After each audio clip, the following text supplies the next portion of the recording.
Hi guys, ये video YouTuber Dhruv Rathee के channel से ली गई है। जो रीसेंट वीडियो है उनकी, बताया जा रहा है कि ये एक डॉक्यूमेंट्री है जो बेस्ड ऑन है आम आदमी पार्टी पर। तो इसमें बहुत सारे ऐसे इंसिडेंट्स हैं जो लास्ट 2023 और 2024 में हुए हैं। तो नमस्कार दोस्तों, जानेंगे आज का वीडियो कोई हुआ साधारण वीडियो नहीं है। आज मैं आपको पूरी डॉक्यूमेंट्री दिखाने जा रहा हूँ, मजाक नहीं कर रहा। आज आप एक पूरी डॉक्यूमेंट्री फिल्म देखेंगे। असल में बात क्या है कि कुछ दिन पहले इस डॉक्यूमेंट्री की प्राइवेट स्क्रीनिंग होने जा रही थी दिल्ली में जर्नलिस्ट के लिए, लेकिन दिल्ली पुलिस ने जबरदस्ती आकर उसे रोक दिया, कहा कि परमिशन नहीं है और इस डॉक्यूमेंट्री को देखना बैन कर दिया। आप तो जानते ही होंगे दोस्तों कि ये पहली बार नहीं है ऐसा हो रहा हो देश में। इससे पहले बीबीसी की इस डॉक्यूमेंट्री पर बैन लगाया गया। फिर खबर आ रही है कि दिलजीत दोसांझ की नई फिल्म पंजाब 95 इंडिया में रिलीज नहीं हो पा रही है क्योंकि सेंसर बोर्ड परेशानियां कर रहा है। दिलजीत ने ट्वीट करके कहा कि अभी के लिए सिर्फ इंटरनेशनली रिलीज हो रही है, बिना किसी कट्स के साथ। अब हैरानी की बात देखो, दूसरी तरफ कुछ ऐसी फिल्में हैं जिन्हें सरकार के द्वारा इतना प्रमोट किया जाता है कि उन्हें स्पेशल ट्रीटमेंट मिलती है। The Sabarmati report, Kerala story, accidental prime minister, Veer Savarkar. ये फिल्में ना सिर्फ सिनेमा हॉल में रिलीज होती हैं बाकी फिल्मों की तरह, बल्कि अक्सर इन्हें टैक्स फ्री भी बनाया जाता है। इनकी स्पेशल स्क्रीनिंग भी कराई जाती है पार्लियामेंट में मिनिस्टर्स के, और प्रधानमंत्री खुद भी इनका प्रचार करते हैं ट्वीट करके। और वो भी तब जब ज्यादातर समय इन फिल्मों में झूठी कहानी और झूठा प्रोपेगेंडा भरा होता है। लेकिन अगर कोई ऐसी फिल्म हो जो इनकी आलोचना कर दे या किसी दूसरी पार्टी को थोड़ा फेवर कर दे, तो वो डॉक्यूमेंट्री ही क्यों ना हो, उसकी प्राइवेट स्क्रीनिंग पर भी बैन लगा दिया जाएगा। ये जो डॉक्यूमेंट्री है जिसे आज आप देखने जा रहे हो, इस फिल्म को बनाने वाले लोगों ने मुझे रीच आउट किया इस घटना के बाद और पूछा कि क्या मैं अपने यूट्यूब चैनल पर इसे रिलीज करना चाहूंगा। तो मैंने ये फिल्म देखी और सोचा क्यों नहीं। अगर इस तरीके से लोकतांत्रिक देश में आजादी को खत्म किया जाएगा तो मैं वो हर चीज करूंगा जिसकी जरूरत होगी आजादी को बचाने के लिए। ये जो सेंसरशिप का सिलसिला है, हम इसे आगे इस तरीके से चलते नहीं रहने दे सकते, इसलिए ये आज मैं रिलीज कर रहा हूँ। ये डॉक्यूमेंट्री 2024 के उस दौर के बारे में है जब देश के इतिहास में पहली बार एक सिटिंग चीफ मिनिस्टर को अरेस्ट कर लिया गया था और एक ही केस में एक पॉलिटिकल पार्टी की सारी टॉप लीडरशिप जेल में डाल दी गई। और ये केस ऐसा जिसमें अभी तक कोई कन्विक्शन नहीं हुआ है और सुप्रीम कोर्ट ने बार बार डांट लगाई है ईडी और सीबीआई को। इस फिल्म का नाम है अनब्रेकेबल। और हालात इतनी खराब है दोस्तों कि इस फिल्म के डायरेक्टर वैसे तो इंटरनेशनल अवार्ड विनिंग डायरेक्टर हैं, लेकिन वो अपना नाम नहीं बताना चाहते क्योंकि उन्हें डर है कि इस फिल्म के रिलीज होने के बाद कहीं उन्हें हरासमेंट ना फेस करनी पड़े। तो आइए इसे देखते हैं। घर पर अपने पॉपकॉर्न बना लीजिए और इसे जमकर शेयर करना, ताकि इन लोगों को भी पता चले कि अगली बार लोगों के बोलने के अधिकार को, हमारी आवाज को, हमारे फ्रीडम ऑफ एक्सप्रेशन को दबाओगे तो जनता उसका मुंह तोड़ जवाब देगी।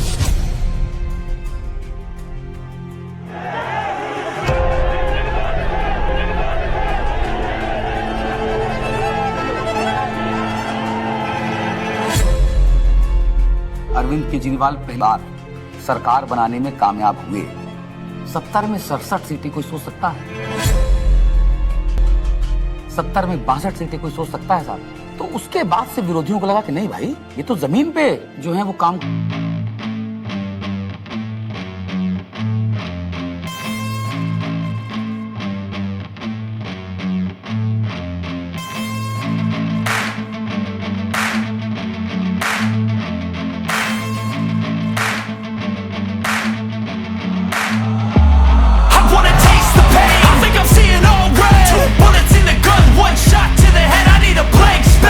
Everything is a threat, but I never back down, man, I'd rather be dead. I make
So it started, I think, with the arrest of Satyendra Jain ji, and मुझे लगता है कि ये स्ट्रैटेजी उनकी शायद रही होगी कि जो भी अरविंद केजरीवाल के सिर्फ आईज, ईयर्स, आर्म्स, हैंड्स, जो पूरी टीम है, कि अगर हम उस टीम को डिकैपिटेट कर देंगे तो हो सकता है कि काम रुक जाए। टेबल में बैठे होंगे बीजेपी के 3-4 लोग बड़े बड़े, बोले यार अब केजरीवाल को बेईमान साबित करने का क्या तरीका। किसी ने आइडिया दिया होगा कि कुछ घोटाला, बोले यार कोई घोटाला कैसे, कोई चिपकेगा नहीं इस आदमी पे। दिल्ली के स्वास्थ्य मंत्री सत्येंद्र जैन को ईडी ने हिरासत में लिया। एनफोर्समेंट डायरेक्टरेट ने सबसे पहले अरेस्ट होने वालों में मैं था। ऐसे तो कोई कर्म किए नहीं थे कि जेल से ले जाएं। फिर मैंने कहा ऐसे कर्म भी नहीं किए थे मंत्री बन जाए। तो क्योंकि मुझको पूरा केस पता था तो मुझे लगा ठीक है, एजेंसी अगर अरेस्ट कर रही है थोड़े दिन में छूट जाएंगे। Why are they threatened by us? And the answer to me is very clear. आम आदमी पार्टी केवल एक सरकार या 10 नेताओं की पार्टी नहीं है। आम आदमी पार्टी एक सोच है। तब तक जो भी गिरफ्तार होते थे, पॉलिटिकल लोग भी जो गिरफ्तार होते थे, महीने में, 2 महीने में, 3 महीने में निकल के आ जाते थे। तब हमने ये नहीं सोचा था कि इतना लंबा चलेगा। अब ये जानकारी मिल रही है कि मनीष सिसोदिया को गिरफ्तार कर लिया गया है। इस वक्त की बड़ी सीबीआई बुलाया जाता था, ईडी बुलाया जाता था, उनके घर पे रेड हुई, उनके बैंक के लॉकर पे रेड हुई, दिल्ली सचिवालय में उनके ऑफिस में रेड हुई, उनकी यहाँ तक कि उनके पैतृक गांव में भी सीबीआई और ईडी वाले पहुंच गए थे। देखिए, हमें तो पता था कि आम आदमी पार्टी के किसी भी नेता के पास एक भी पैसा नहीं है, और मेरे ख्याल से आज ही ईडी और सीबीआई को भी पता है। मैं तो खुश था कि दिल्ली में एक ऐसी शराब पॉलिसी बनाई गई है जिसमें एक मॉल में 27 शराब की दुकानें थी, वो अब कम हो जाएंगी और सरकार को रेवेन्यू बहुत ज़बरदस्त मिलेगा। तो मैं तो खुश था कि अच्छी पॉलिसी बनाई गई है और कई राज्य इस पॉलिसी को देख रहे थे, पर अचानक इन्होंने चिल्लाना शुरू किया है तो स्कैम हो गया है। अगर एक अच्छी पॉलिसी को ये स्कैम करार दे के सीबीआई और ईडी में केस रजिस्टर करा सकते हैं तो किसी भी हद तक जा सकते हैं। मनीष सिसोदिया को ईडी ने गिरफ्तार कर लिया है। तिहाड़ जेल में पूछताछ के बाद मनीष सिसोदिया को अब ईडी ने गिरफ्तार कर लिया है। इससे पहले सीबीआई ने उनको गिरफ्तार किया था और वो इसमें डीएमएलए में 2 ही कंडीशन में बेल हो सकती है। पहली कंडीशन, या तो जो सरकार का इन्वेस्टिगेशन एजेंसी है वो कह दे कि केस नहीं। दूसरी कंडीशन बेल हो सकती है जब इन्वेस्टिगेशन एजेंसी द्वारा डाले गए सारे कागज जांच कर लिए जाएं। तो भाजपा की इन्वेस्टिगेशन एजेंसी क्या करती थी, लाखों की तादाद में कागज डाल दिए। अब जज साहब कितना टाइम लगाएंगे वो देखने को, 10 साल। हमने प्रोसीडिंग्स भी पूरी देखी थी सुप्रीम कोर्ट के अंदर, और सुप्रीम कोर्ट ने जो जिस तरह कमेंट्स किए थे उससे ऐसा लग रहा था कि ये केस कुछ है ही नहीं। सुप्रीम कोर्ट ने यहाँ तक कह दिया था कि आपका केस जो है ट्रायल के अंदर 2 मिनट में गिर जाएगा। किस तरह का केस आप बना के लाए हैं, क्योंकि सीबीआई के बाद मनीष सिसोदिया को ईडी ने भी गिरफ्तार कर लिया था, तो दोनों ही के अंदर जमानत उनको चाहिए थी। अब जब जैसे ही 30 अक्टूबर का दिन था, सुप्रीम कोर्ट ने बेल रिजेक्ट कर दी। जेल में पूछताछ के बाद मनीष सिसोदिया को अब ईडी ने गिरफ्तार कर लिया है। इससे पहले सीबीआई ने उनको गिरफ्तार किया था और वो तिहाड़ जेल में है। सीधे चलते हैं जितेंद्र शर्मा के पास। जितेंद्र, बताइए, ईडी ने गिरफ्तार कर लिया है मनीष को? जी बिल्कुल, आप देखिए दूसरे दिन लगातार जो ईडी है वो मनीष सिसोदिया को अरेस्ट करके उनका टारगेट अरविंद केजरीवाल था। इनको ये लगा था, इनके कैलकुलेशन में, कि पार्टी के साइकी में फर्क पड़ेगा, लोग टूटते जाएंगे। तो इसका मतलब ये है कि डेस्परेशन के मापदंड पे तो भारतीय जनता पार्टी अपने लास्ट थ्रेशोल्ड पे पहुंची, और भारतीय जनता पार्टी की लीडरशिप भी उस थ्रेशोल्ड तक पहुंच गई कि अब और कोई तरीका नहीं है इनको जेल में डालने। बड़ी खबर यह है, आम आदमी पार्टी के सांसद संजय सिंह गिरफ्तार कर लिए गए हैं। आपके सांसद संजय सिंह की हो गई है गिरफ्तारी। ईडी ने करते थे संजय सिंह, उस पर कहीं ना कहीं एक बड़ी चोट फिलहाल आम आदमी पार्टी के लिए रहेगी, लेकिन राजनीतिक रूप से ये नुकसान तो है ही, लेकिन क्या सरकार का पक्ष रहेगा शराब नीति मामले में जब ये गिरफ्तारी हुई है, इसका भी इंतजार रहेगा। अब ये अपने आप में काफी ज्यादा। तो भगत सिंह ने अपनी किताब में लिखा कि उनके छोटे भाई जब उनसे मिलने आए, फांसी की सजा हो चुकी थी तब तक, उन्होंने लिखा कि उन्हें ये फिक्र है हरदम नया तर्जे जफा क्या है। जफा मतलब अत्याचार। उन्हें ये फिक्र है हरदम नया तर्जे जफा क्या है। हमें भी शौक है देखें सितम की इंतहा क्या है। इस सरकार के ऊपर बिल्कुल फिट बैठता है कि ये सितम करने पे आए हैं और हम इनकी सितम की इंतहा देखना चाहते हैं। 2200 करोड़ रुपए की रिश्वत खिलाई अडानी ने। Nothing is going on record. 2200 crore रुपए की रिश्वत आपके अधिकारियों को संजय जी 2200 करोड़ की रिश्वत। संजय जी प्लीज सर वो क्या बोल रहे हैं सर? वो आप इधर बोलेंगे कि उधर बोलेंगे? जिस तरीके से पार्लियामेंट में और पार्लियामेंट के बाहर अगर अरविंद केजरीवाल और पार्टी के वॉइस को एक स्ट्रक्चर करके जनता और देश के सामने रख रहे थे, बीजेपी उससे बहुत इरिटेटेड और फ्रस्ट्रेटेड थी। मैंने तो अपने घर के सामने एक बैनर भी लगवा दिया था कि फक्कड़ हाउस में ईडी का स्वागत है। अब कहानी जो है अलग लेवल पहुंच गई। अरविंद केजरीवाल भी ये बात समझ रहे थे कि जब एक के बाद एक नोटिस आ रहे हैं तो देर सवेर ईडी जो है उनको गिरफ्तार करने आएगी। हमारा एक व्हाट्सएप ग्रुप है पार्टी की लीडरशिप का, जिसमें एक खबर आई थी कि ईडी वाले अरविंद जी के घर पहुंच गए हैं 6 फ्लैग स्टाफ रोड पे। एंड मुझे याद है मैंने ओबरॉय के फ्लाईओवर के नीचे से फिर हमने गाड़ी का यू टर्न लिया था और फिर 6 फ्लैग स्टाफ रोड जो सिविल लाइंस में है वहाँ पे पहुँचे थे। मुझसे पहले सौरभ भारद्वाज पहुँचे थे वहाँ पे। इतने में उन्होंने बैरिकेडिंग दोनों तरफ कर दी, बट मैं बैरिकेडिंग से पहले ही जो है वो अंदर पहुँच गया था। मैं वो मेरे को अंदर से किसी का मैसेज आया which was very sad thing to imagine. Arvind Kejriwal ji अपना बैग पैक कर रहे हैं और एक मुख्यमंत्री अपने घर में ही असहाय है, आप सोचिए। और वहाँ जो पुलिस खड़ी है वो उसके लिए नहीं खड़ी है, वो इसलिए खड़ी है कि किसी और को आने नहीं देंगे। उसके यहाँ जो ईडी के जो अफसर हैं वो उसको कह रहे हैं कि अब आप बैग पैक कर लो, आपको अरेस्ट कर रहे हैं। ईडी दफ्तर ले जाया जा रहा है अरविंद केजरीवाल को। इस वक्त की बड़ी खबर, बड़ा अपडेट, अरविंद केजरीवाल को ईडी ने गिरफ्तार किया है और ईडी दफ्तर उनको ले जाया जा रहा है। जिस तरीके से अब दिल्ली के मुख्यमंत्री अरविंद केजरीवाल को ईडी दफ्तर ले जाने की तैयारी की जा रही है और ये माना जा रहा है कि अब ईडी दफ्तर में उनसे पूछताछ होगी और उनके सामने। जब से मैं जर्नलिस्ट बना हूं 17 साल से, मैंने नहीं देखा किसी सिटिंग चीफ मिनिस्टर को अरेस्ट किया गया हो।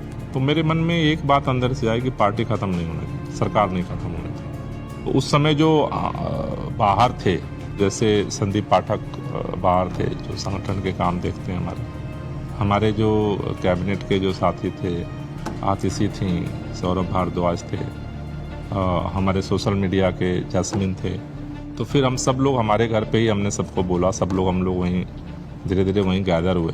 अब ये देश को बचाने की लड़ाई है, तानाशाही के खिलाफ लड़ाई है और सभी मिलकर के लड़ेंगे और इस लड़ाई को जीतेंगे। कल 10 बजे भारतीय जनता पार्टी के मुख्यालय पर हम इसके खिलाफ प्रोटेस्ट शुरू करेंगे।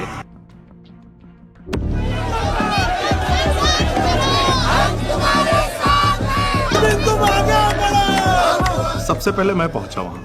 हुआ ये कि लोग पार्टी ऑफिस चले गए और हम और दुर्गेश पाठक जी जो आईटीओ वाला चौराहा है उस पर रुक गए।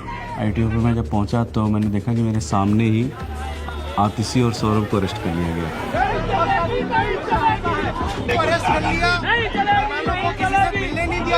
कोई वहाँ पे प्रोटेस्ट करने आता, 4 लोग सड़क पे बैठते, 4 लोगों को बस में बिठाते, बस भेजते।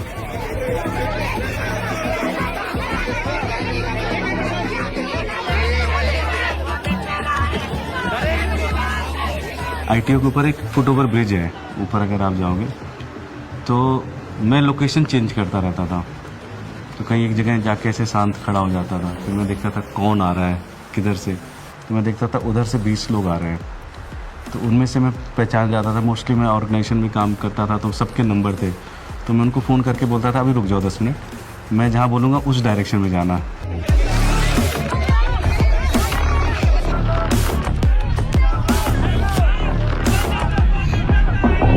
कोई एक डिक्टेटोरियल लीडर है और वो चुनाव से पहले सारे ऑपोजिशन के नेताओं को गिरफ्तार करा लेता है और फिर कहता है कि जी मुझे तो 99% वोट्स आ गए, मैं popularly and democratically elected leader.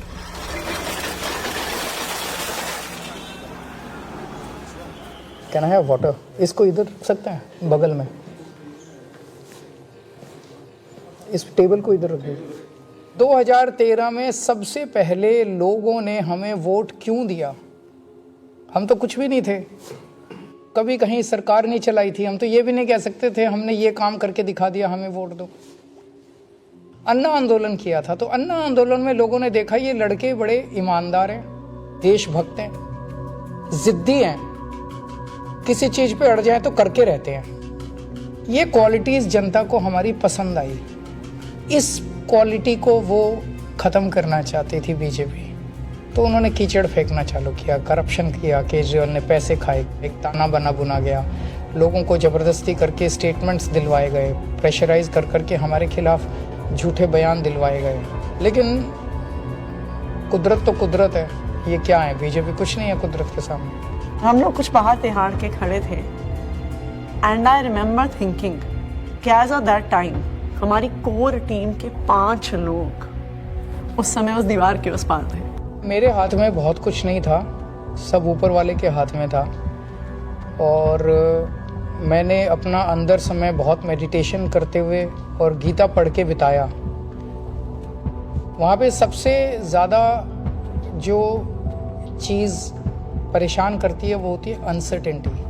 उस 17 महीने में एक बड़ा हिस्सा मेरे अंदर उस सिपाही की तरह छटपटाता रहा जो देख रहा था कि उसकी पूरी फौज बाहर युद्ध लड़ रही है, और वो सिपाही जो हमेशा युद्ध में फ्रंट पे होकर लड़ता था वो आज बैरक में बैठा हुआ है। मैंने प्रयास किया कि घर के लोग 6 महीने तक, जब तक मैं जेल में रहा, मैंने प्रयास किया कि कोई मुझसे मिलने के लिए यहाँ पे ना आए, क्योंकि कई बार परिवार के लोग सामने आते हैं मिलने के लिए तो मन में एक अनावश्यक कमजोरी पैदा होती है, तो मैंने इस चीज़ को अवॉइड किया।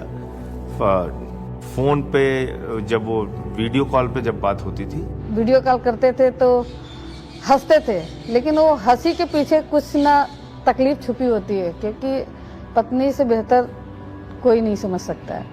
लेकिन हम लोग को लगता है चलो वो अगर दिखा रहे हैं तो हम लोग को भी ऐसे ही दिखाना है। तो हमारे जैसे बच्चे भी आ गए थे तो सारे लोग सब हैप्पी फील करते थे कि पापा हम लोग ठीक है, आप परेशान मत होना और आप ठीक से रहो।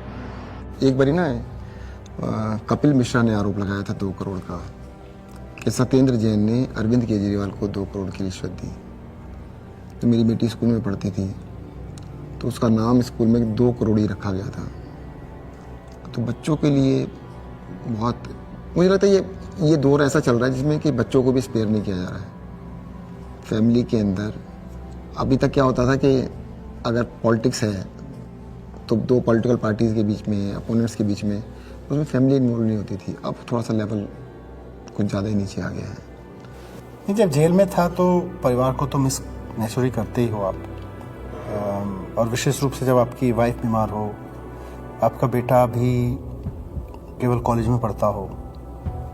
तो उसने एक चिट्ठी लिखी, उसमें उसने बोला कि अगर आप इस वक्त मेरी चिंता करोगे, अगर आप इस वक्त इस बात को लेके चिंता करोगे कि मैं परेशान हूँ, तो फिर ये मेरी देशभक्ति पे सवाल है। तो मुझे लगा यार बेटा तो बड़ा हो गया।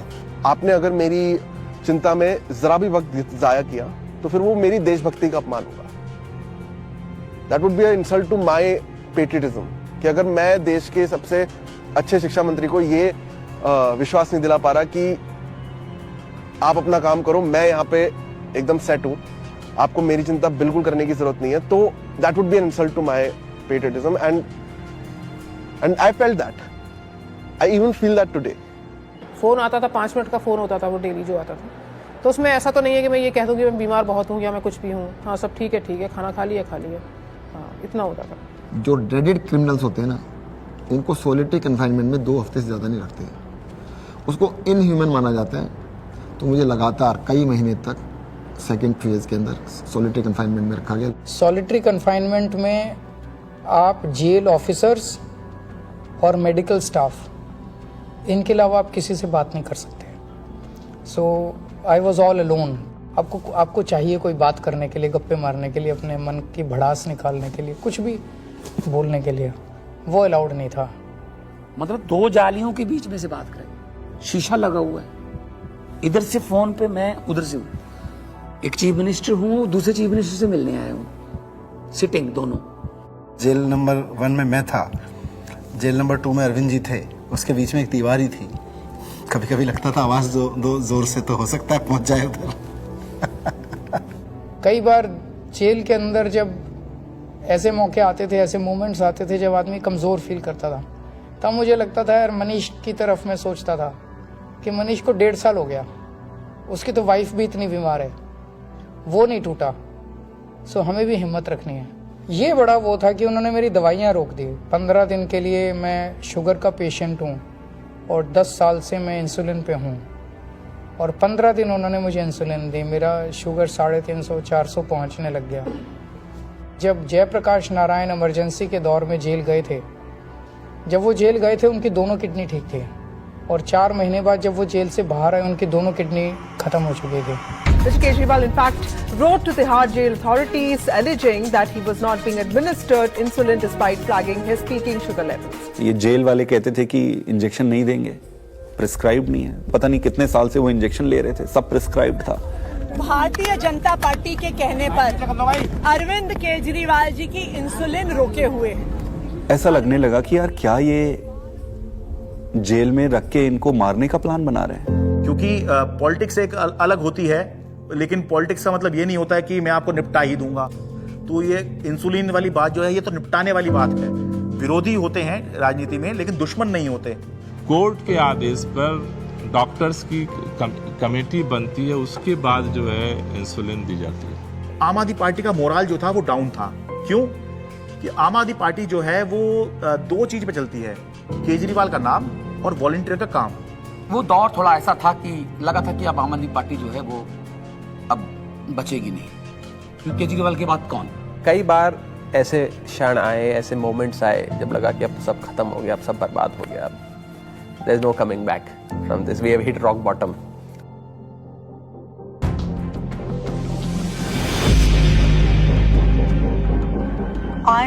I really admire her for her strength.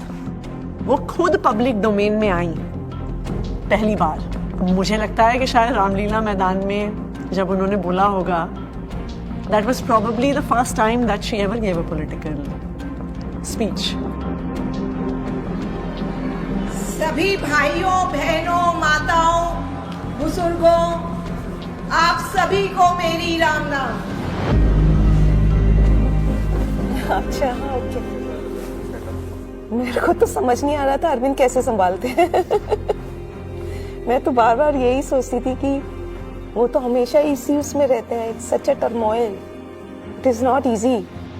मेरी पत्नी ने आज तक कभी पॉलिटिक्स में पार्टिसिपेट नहीं किया था, कभी वो सामने नहीं आई, आपने कभी उनको नहीं देखा होगा। वो हमेशा शी एंकर्स द हाउस, लेकिन इस दौरान मजबूरी में उन्हें बाहर आना पड़ा, सामने आना पड़ा।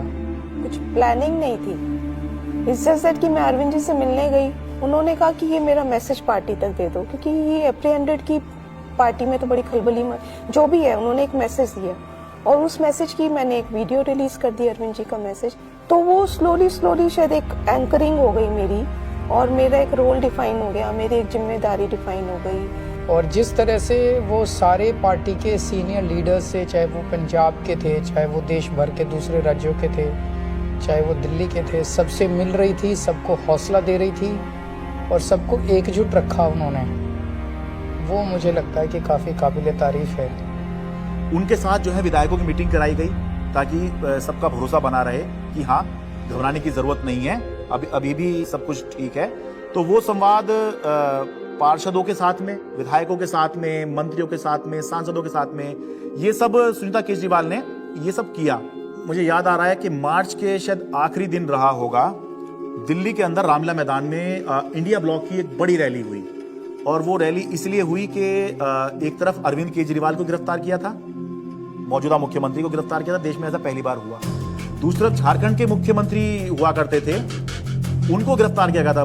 तो दिल्ली में आम आदमी पार्टी ने इसकी अगुवाई करी, इंडिया ब्लॉक की रैली की, और रामलीला मैदान में बड़ी रैली हुई।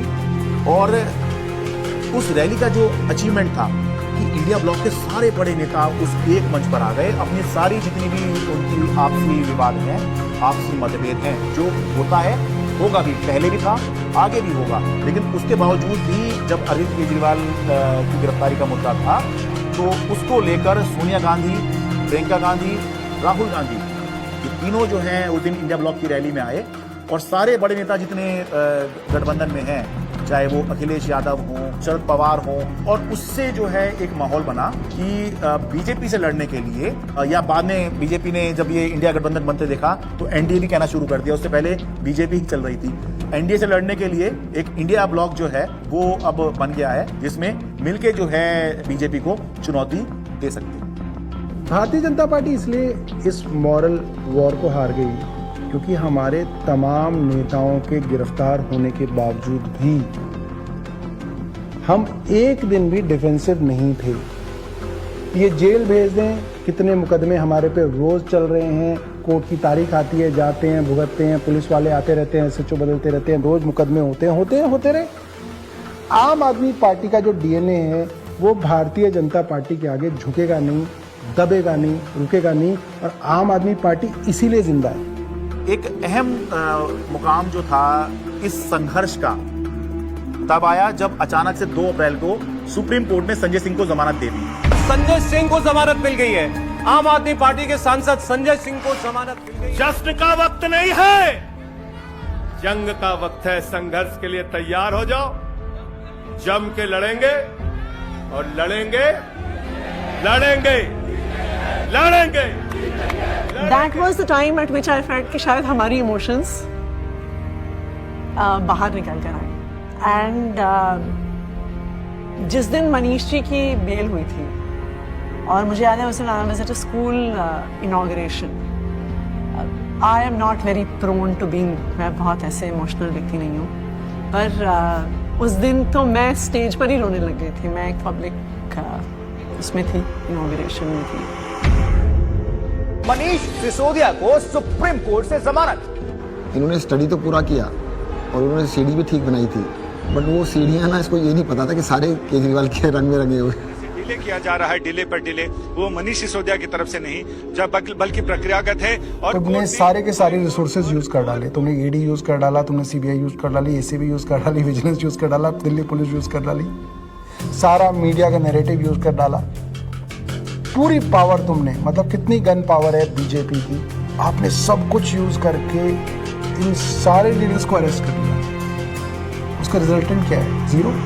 आम आदमी पार्टी के पूर्व मंत्री और वरिष्ठ नेता सत्येंद्र जैन को आखिर दिल्ली के राउज एवेन्यू कोर्ट से जमानत मिल गई है।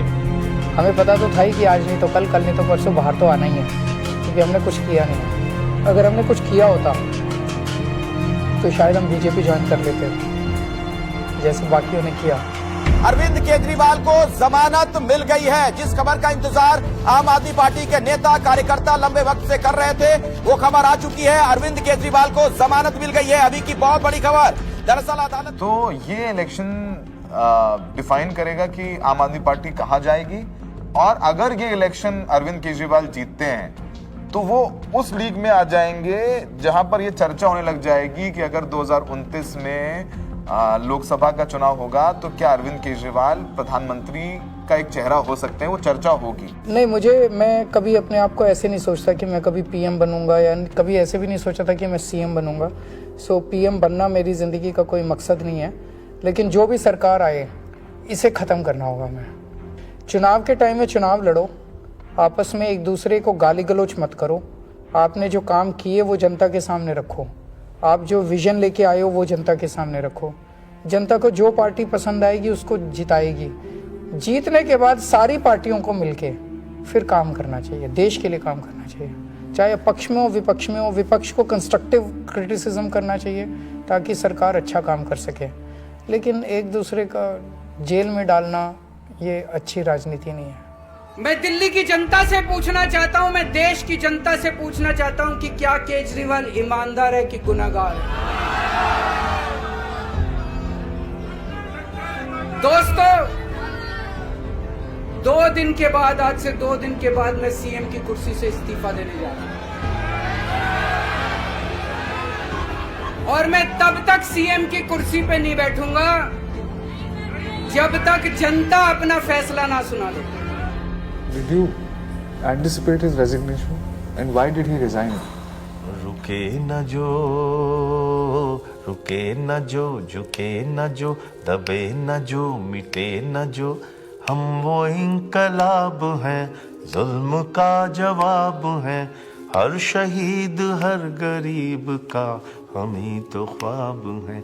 रुके न जो, झुके न जो, जी रहे हैं इसलिए कि प्यार जग में जी सके, प्यार जग में जी सके, प्यार जग में जी सके।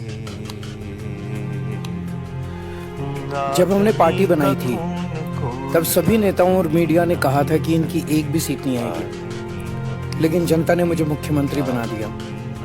जब हमने 2014 में असूलों के आधार पर सरकार छोड़ी तो इन सब ने फिर शोर मचाया कि आम आदमी पार्टी खत्म हो गई, अरविंद केजरीवाल खत्म हो गए। लेकिन फिर जनता ने हमें 67 सीटों के साथ जीत दिलाई और 2020 में हमने वो कर दिखाया जो किसी ने सोचा भी नहीं था। हमने अपने काम के नाम पे वोट मांगे, शिक्षा और स्वास्थ्य के नाम पे वोट मांगे। सबने कहा कि इस देश में शिक्षा और स्वास्थ्य पर कोई वोट नहीं देगा, लेकिन जनता ने फिर सबको गलत साबित कर दिया। जनता ने कहा अगर आप हमारे लिए काम करोगे तो हम आपको पावर देंगे। मैंने तो राजनीति में इतना ही सीखा है कि जब जनता अपना मन बना लेती है तो भले ही उनके सामने कितना बड़ा तानाशाह हो, पूरे सिस्टम की ताकत हो या बड़ी बड़ी पार्टियां हो, जनता सबको ध्वस्त कर देती है। जनता के सामने किसी का अहंकार नहीं चलता और जनता से बढ़कर कोई अदालत नहीं है। इसलिए मैं जनता के बीच जाऊंगा और अब जनता फैसला करेगी। जुल्म का जवाब है हर शहीद हर गरीब का, हम ही तो ख्वाब है रुके न जो।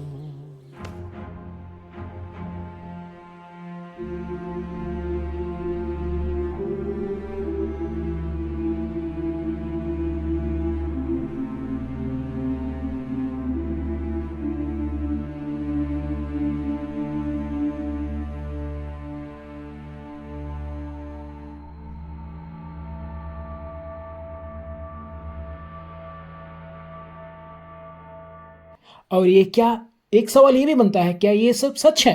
बताया जा रहा है कि बहुत सारे षड्यंत्र रचे गए आम आदमी पार्टी के खिलाफ एक पार्टी के द्वारा। तो हमें नहीं पता क्या सच है और क्या गलत, क्या झूठ है। तो आप इसका पता लगाएं, ये हम आप पर छोड़ते हैं। जय हिंद, जय कर्नाटका, जय चन्नपट्टनम। If you like our video, please subscribe our channel. Till then, see you in next video. Bye. Thank you so much for watching. तो आप देख रहे थे H5 TV। अगर आपको हमारा कंटेंट पसंद आए तो please do like and share and subscribe और इस तरह से प्यार आपका बनाए रखें। Thank you so much for supporting. फिर मिलते हैं अगली वीडियो में। जज़ाकल्लाह खैर।